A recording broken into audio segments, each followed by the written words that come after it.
Hello, Eurovision fans! Thank you so much for coming to my channel, Eurovision Histories. Today, I want to do another nerdy statistics video because I like doing them so much. And today, I'm talking about language at the Eurovision Song Contest. We're going to look at which language was leading the win count each year, which language was especially dominant in certain decades, and I'm also going to give you my opinion on why I think that was and is the case. And to start off, we have to look, I think, at the rules that were in place pertaining to language during different periods of the Eurovision Song Contest. Now you can see that from 1956 to 1965 there was actually no language rule in place. You could sing in any language you wanted. Now some of you might say, but everyone sang in their national languages, and that is the case, but they didn't have to. It was a choice, maybe pride, maybe wanting to show your culture. But the first country not to sing in their national language was actually Sweden in 1965 with Absent Friend. And that probably is the reason why in 1966 a language rule was introduced for the very first time, so countries had to sing in their national language. This was in place until 1972, and in 1973 to 1976 there was no language rule once again. You know the winners from that period: ABBA with Waterloo, Teach In with Ding a Dong, and also Brotherhood of Man, though they would have been able to sing in English anyway, were all able to sing their song in English. Then from 1977 to 1998, I don't really know why exactly. If one of you knows, please let me know in the comments. A new language rule was introduced, and this was in place until 1998. And then from 1999, the status we have right now: no language rule, you can sing in whatever language you want. Now let's look at the historic win count of languages in the Eurovision Song Contest. You can see that in 1956 a song in French won from Switzerland. However, we are looking at the languages, and the flag I use is the flag of the country with the most speakers of that language in Europe. For French, that is of course France. And by the way, if a song is in more than one language, I choose the language that is used the most. So for example, Austria in 1966 is called Merci Chérie, and Udo Jürgens sings a few parts in French, but most of the song is in German, so I give that win to German. I will mention a few times when that is the case. Now, the second Eurovision Song Contest was won by the Netherlands by a song in Dutch. Then we have a French win in French and Dutch again. And for each decade, I'm also going to do this, what you see now, a percentage. So in the 50s, not very representative because we only had 4 years. Dutch had 50% of the wins and French had 50% of the wins as well. Now let's go to the 60s and things become more interesting. You have another win for French, another win for French, another win for French, and then finally a win in Danish. So you can see French was really, really dominant in the early days of the contest. In 1964, you have Italian, Non ho l'età. 1965, another win for French. 1966, German comes along for Austria, but the song was in German. 1967, English. And you can see it took 11 years for a song in English to win for the very first time, and French songs had already won 6 times by that point. 1968, of course, Spanish joins the languages that have won, and then in 1969 you have a very crazy year where 4 countries win, so French, Dutch, Spanish and English all gain 1 win. Let's look at the winning percentages in the 60s, and you can see the French dominance quite clearly here. 35.7% of the winners in the 60s were performed in French, 14% for both English and Spanish, and then 7% for 4 other languages. But why is French so dominant in the early contests? Well, first of all, I think in the early contests you have like 10, 12, 16 countries participating, and 5 of those are actually French-speaking, in part at least. So you have France, Luxembourg, Monaco, Belgium, and Switzerland. And so you have a big audience that understands what your singer is singing about, understands the lyrics, and also it's one music market. So if you're famous in France, you're probably also famous in the French-speaking part of Belgium, in Luxembourg. And of course, Luxembourg and Monaco also send a lot of French artists. Then in the 60s, you have movements like the Yé Yé movement, and French was just way more important in the cultural scene all over Europe, I think, than it is today as well. And you can see that in the early contests where especially Scandinavian countries and Germany also very often vote for French songs. But of course, they were also good songs. I'm not saying that they weren't. So these might be some reasons why French was so dominant in the 60s. And French was also way more popular in the 60s than it is today. More people learned it in school, more people spoke it, and thus understood what the singers were singing about and were more used to listening to French music as well, I guess. Let's see what happens in the 70s. In 1970, Ireland joins the club and English wins a third time.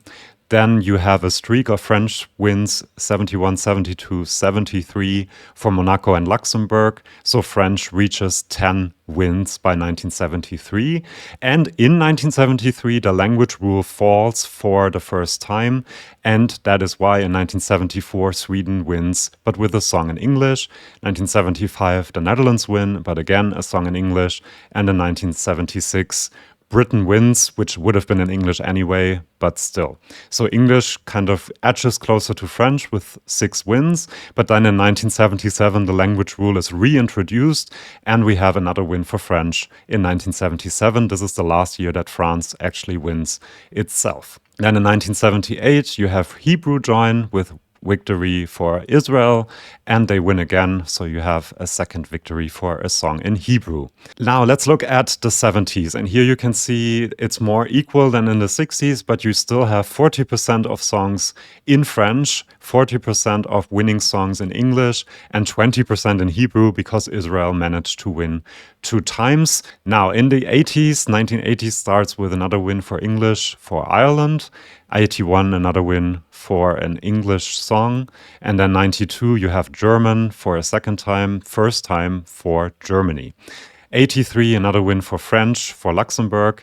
84 first win for Swedish because we have the language rule again, so Sweden has to perform in Swedish, and right after a win for Norwegian. Then in 1986 Belgium wins in French, 1987 Ireland with Johnny Logan of course in English, and 88 the last time French actually manages to win with Ne partez pas sans moi by Céline Dion for Switzerland, and since then not a single song has won that was in the French language. Quite interesting, I think. Then in 1989, this might be a bit controversial, but I actually decided to put Croatian because that is what the language is today. The band was from Croatia. Back then it would have been designated differently probably, but I think Croatian is fine.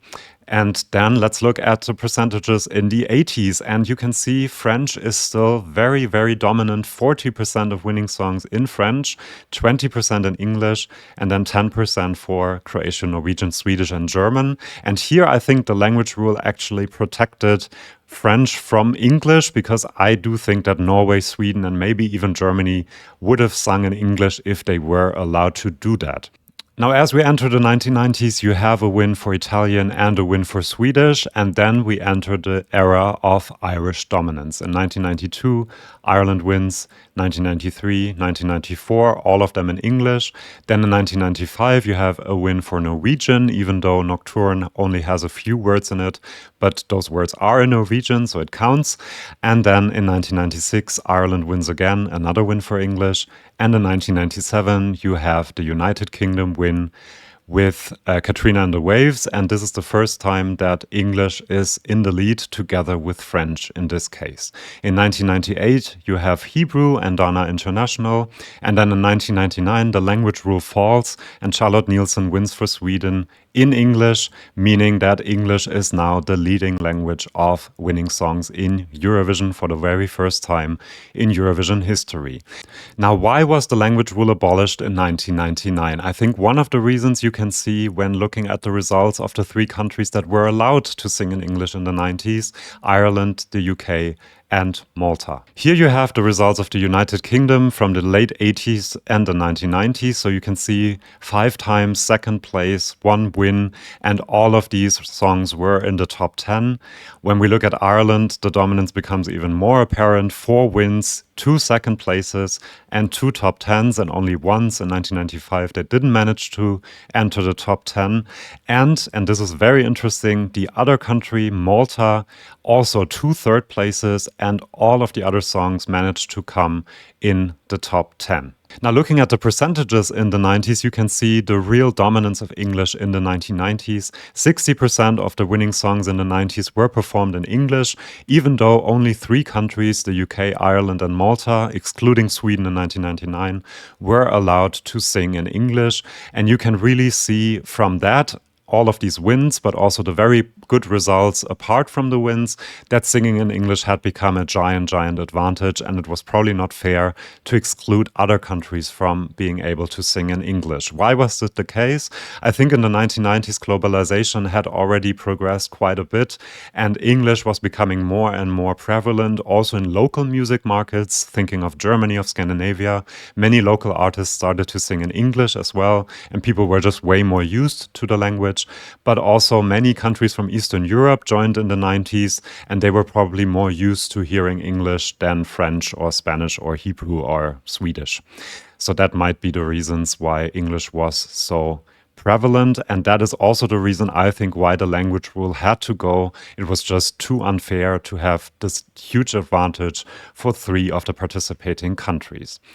This change starts a long line of English winners. In 2000, Denmark wins in English, 2001, English, 2002, English, 2003, Turkey wins in English, 2004, I count this as English, even though Ruslana sang for Ukraine and a part of it was in Ukrainian, but most of the song was in English, so I count it as English.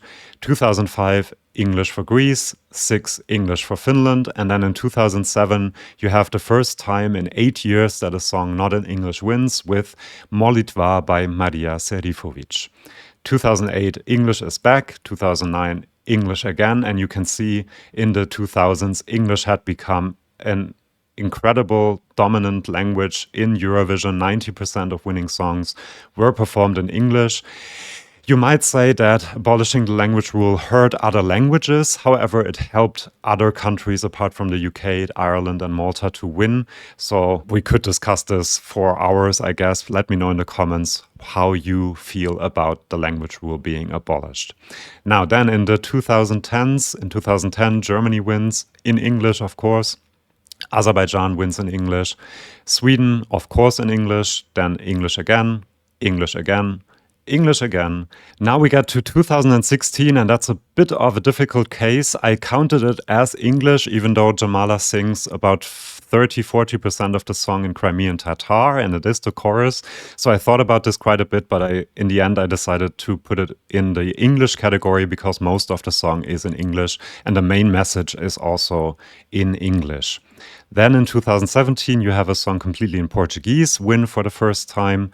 In 2018, English is back, 19 English as well. And you can see in the 2010s, you have again the dominance of English with 90% and 10% for Portuguese. Language used Crimean Tatar, but again, I don't think it is enough to count as its own. In 2021, Italian is back with Måneskin and Zitti Buoni, great song. And then in 2022, Ukrainian joins the club with Stefania. Again, Ruslana performed part of her song in Ukrainian. Jamala performed part of the song in Crimean Tatar, but this is the first song completely in Ukrainian. And then in 2023, with the win of Tattoo, you have another song in English win. And you can really see that the dominance of English has happened in the last 20 years. 24 years to be precise, since the language rule was abolished a second time. In the 2020s, however, Ukrainian, Italian, and English have had the same amount of wins. We've only had 3 years, but you can notice that local languages and national languages have become more popular. Finnish almost won this year, so quite interesting. It would have been the 3rd non-English song in a row to win.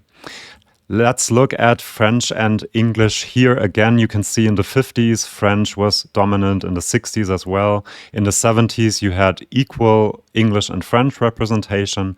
In the 80s, French took the lead again. And then in the 90s, in the 2000s, and in the 2010s, No win for French, actually, and lots of wins for English. So you can really see how the dominance of the two languages changed throughout the years. I hope you liked this very statistical and nerdy video.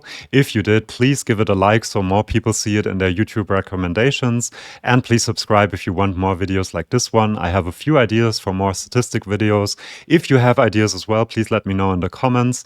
And I'll see you for my next video if you want to. See you then, and bye-bye.